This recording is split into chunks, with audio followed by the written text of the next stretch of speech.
Então veja, os gafanhotos vindos do poço do abismo. Poço é a parte mais baixa do abismo, sai então fumaça que escurece o sol e sobem ali gafanhotos. Isso após a estrela caída receber a chave. Se recebeu a chave foi Deus que deu, porque Deus é que concede o que tira as chaves, né? E ali eles estão ao controle dessa estrela caída. Tá? Seria esse anjo responsável pelo abismo. Então o abismo é aberto por uma chave que é dada à estrela caída, certo? Da fumaça vem gafanhotos, e olha que interessante, a ordem é não destruir a natureza e destruir somente homens que não têm o selo de Deus. Satanás, por acaso, teria uma incumbência de não fazer mal ao povo que justamente ele quer destruir?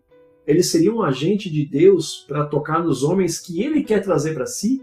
Tá? Não teria muita lógica. Por mais que a função dele é destruir a humanidade para machucar o coração de Deus, levar o máximo possível de pessoas para a condenação junto com ele lá no final, ele não trabalharia num propósito onde ele teria que ferir justamente esses e preservar a natureza e os homens que tinham o selo de Deus.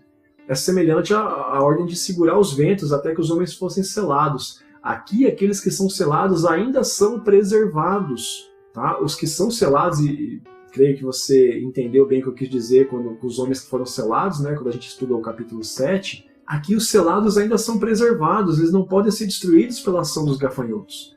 Tá? Isso é um forte indício de que não é Satanás ou demônios, só que é um juízo específico e exclusivo aos ímpios.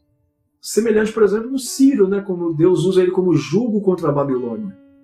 Então aqui não tem como ser Satanás por causa do propósito dos gafanhotos vindos do abismo. Tá? É interessante que traz uma informação de que eles estavam autorizados a atuar durante 5 meses e atormentar os homens. Né? E a biologia ela vai nos ensinar que o período de vida máxima de uma espécie de gafanhoto é de 5 meses. E se a gente entende esses gafanhotos aqui, a gente pode entender que a tormenta desse império, desse exército, ela era por um tempo determinado e curto. Ela tinha aquela finalidade naquele momento, mas rapidamente passaria. Tá? E a gente tem alguns fatos históricos muito importantes que podem se encaixar nessa narrativa. Lembrando que as trombetas não quer dizer que essa aplicação foi só nesse momento e depois essa trombeta não atuou mais. São avisos que ecoariam durante toda a humanidade até o dia da volta de Jesus. Tá? Vamos que isso aqui é muito interessante. Historicamente, a gente pode encontrar semelhanças nas guerras romano-persas, né, que elas foram uma série de conflitos militares entre Roma e sucessivos impérios iranianos. Né? A gente conhece a Pártia e a Sassânia. A Pérsia, que a Pérsia é o antigo Irã, né? A Pérsia, como um grande desenvolvimento cultural e militar, ela acabou se tornando uma grande inimiga de Roma. E ela se manteve assim por vários séculos. Veja que são vários séculos. Tá? Os persas já há muito tempo denominam os seus soberanos como grande rei, que é uma intitulação similar à dos romanos, né? O que atribui uma grandeza similar à de Augusto, que ele teve no Império Romano.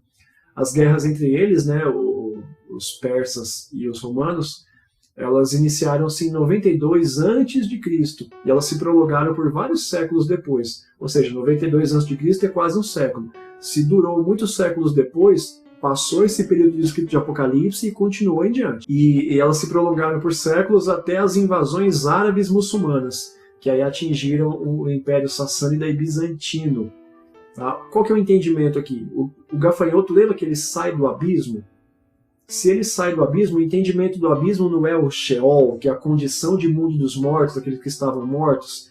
Esse Império Persa, através dos Pártias, dos Sassânidas, são impérios que em vários momentos eram dados como mortos. Isso acontece, por exemplo, o próprio Daniel, o povo que estava exilado na Babilônia. Babilônia cai na mão dos persas e depois os persas caem na mão dos gregos.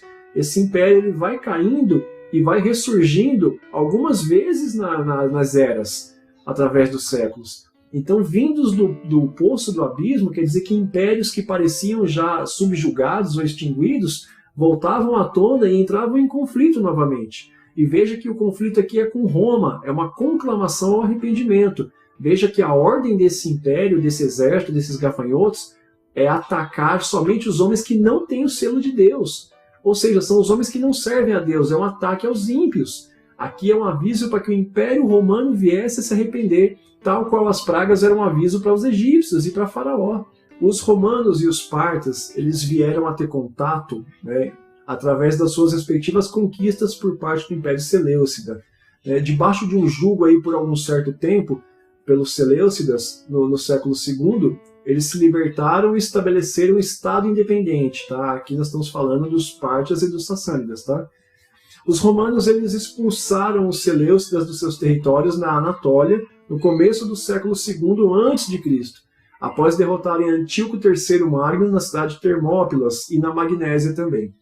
Em 64 a.C., Pompeu conquistou o restante dos territórios seleucidas na Síria, tá? Extinguindo seu estado independente e avançando a fronteira oriental romana para o Eufrates. O Eufrates vai ser muito importante aqui no nosso entendimento, tá? Onde ali os romanos encontraram o território dos partas, tá? Através do Eufrates. O Eufrates antigamente era considerado a grande fronteira mundial, visto que a concepção de mundo que eles tinham naquela época era Europa, Oriente Médio e Ásia, tá? O Eufrates era dividida do meio ali do norte e do sul.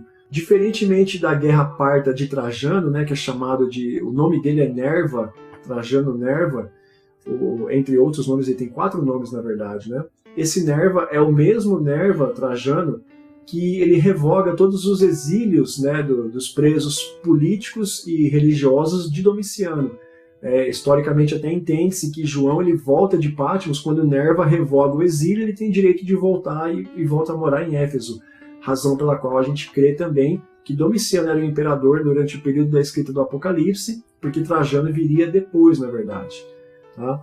Então, olha só, diferente da guerra parta que Trajano fazia, né, que era uma guerra mais diplomática, era mais na base da negociação, do evitar ao máximo os ataques, né? Tanto que Trajano recebe o título de Optimus Princeps, né, que era um homem notável, grande soldado, grande ser humano, grande administrador. Adriano já decidiu, por conta dele, que era interesse de Roma restabelecer o Eufrates como limite de controle direto. Veja que o território romano encontra com o dos partas no Eufrates, né? E ali eles começam a coexistir, principalmente no período de Trajano, que não queria confronto. Adriano já decidiu que não, ele queria tomar o Eufrates também para ser um limite de controle direto deles. Tá? E aí você vai ter depois então as guerras que vêm sobre o território armênio em 161, aqui já é depois de Cristo, tá? Trajano ele é imperador até 117 depois de Cristo. Tá? E aí essa guerra sobre a Armênia em 161, ou seja, depois do período já do Apocalipse, é um aviso do que viria, né? Então é natural que isso aconteça após o escrito. Tá? Você teve ali Vologases IV derrotando os romanos, né, e devastando completamente a Síria. E aí você tem em 163, 2 anos depois, um contra-ataque romano. Veja os vários conflitos aqui, são o primeiro ai, né? Debaixo da autoridade de Estácio Prisco, eles derrotaram os partas, né, esses iranianos aí, né, que eram os persas da contemporaneidade naquele momento, no território da Armênia.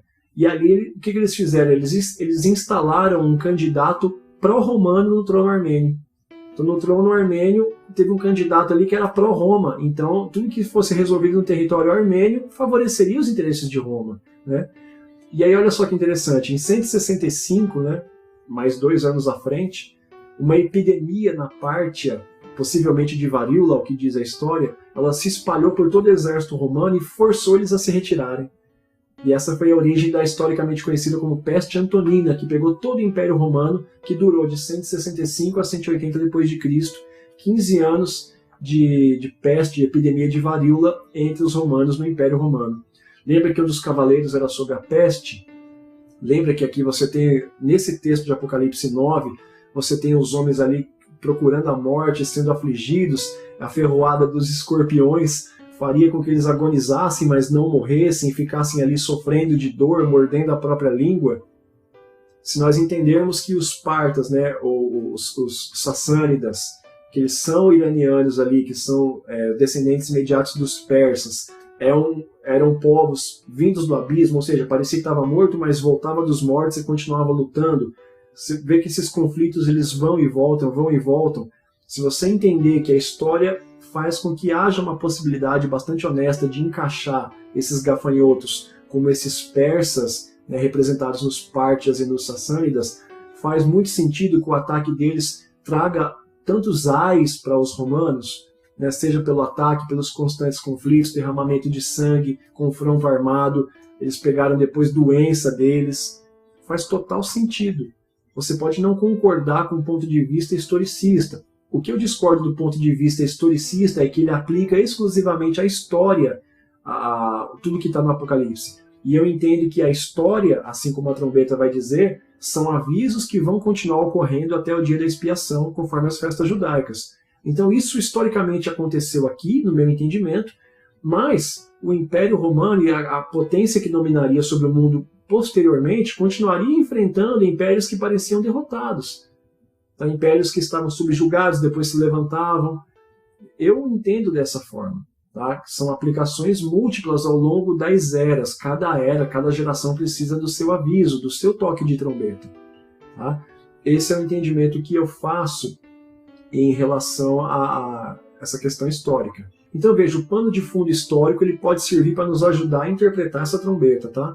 O rei dos gafanhotos do abismo ele pode ser um ou alguns grandes líderes desses históricos exércitos de cavalaria persa, tá? Que foram durante muito tempo, conforme nós vimos agora, nesse pano de fundo histórico, uma grande pedra no sapato do Império Romano. A simbologia do aspecto dos gafanhotos pode aludir a várias coisas. Tá? Essas coroas podem indicar que eles eram reis ou que eles eram de realeza, né, do Império Persa. A questão dos cabelos longos que esses gafanhotos tinham, né, pode aludir ao próprio aspecto dos persas, que usavam turbantes e tinham grandes cabelos. O barulho das asas dos gafanhotos, né, que podem aludir às cavalarias propriamente ditas, como cavalgar dos cavalos de guerra, além dessa própria questão da epidemia de varíola que afligiu eles, como a picada da cauda de escorpião que eles tinham, que fazia os homens ficarem doentes, desejando a morte e agonizando com muita dor.